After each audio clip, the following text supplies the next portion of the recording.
கரூர்ல நடந்த ஸ்டாம்பேட்ல கிட்டத்தட்ட 41 பேர் உயிரிழந்தாங்க. அந்த இழப்பு நடக்கும்போது ஒவ்வொருத்தரும் ஐயோ இப்படி நடந்துடுச்சு, நம்ம தமிழ் மக்களுக்கு இப்படி ஆயிடுச்சு, கிட்டத்தட்ட 41 உயிர் போயிடுச்சு அப்படின்னு சொல்லி உண்மையாவே பெரும்பான்மையான மக்கள் அதை நினைச்சு ரொம்ப வருத்தப்பட்டாங்க.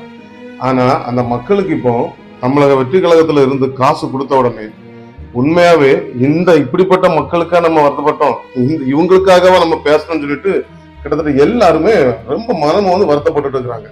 ஒரு பாட்டி என்ன சொல்றாங்கன்னா, இவ்வளவு நெருக்கத்துல இருந்து பார்க்க முடியாது, யாரு விஜயனா அவ்வளவு பெரிய ஆளா, அவனுக்காண்டி ஒரு உயிரை கொடுக்கலாம், அவர் அதுக்குள்ள தகுதியான ஆளா, ஒரு சின்ன பையனை அந்த பொம்பளை காவு வாங்கிட்டு இருந்தாலும் நாங்க அவரை பக்கத்துல போய் பார்த்துட்டோம், அதுக்காக நாங்க கொடுத்தது எங்க பேரனோட உயிர் அப்படின்னு. அதே போல பின்னொரு ஆள் அவங்க தம்பி இறந்திருக்காங்க.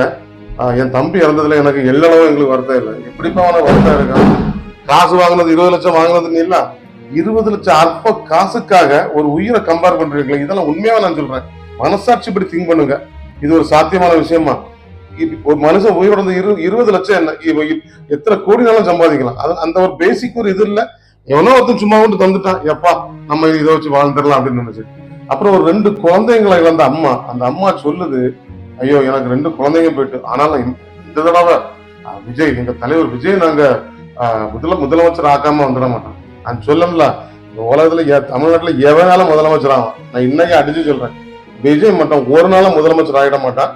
அதுக்குள்ள அறிகுறி தலைவருக்கும் கிடையாது, அவங்களோட பொறுப்பாளர்களுக்கும் இல்ல, அவர்களுக்குள்ள ரசிகர்களுக்கும் இல்ல. அதனால இந்த மக்களுக்காக நம்ம ஐயோ ஐயோ பாவம்னு சொல்லி நம்ம நொந்து வருத்தப்பட்டு வேதனைப்படுறதுக்கு பேசாம நம்ம இந்த மக்களுக்காண்டி பேசாம நம்ம சும்மா இருக்கலாம் வாய்.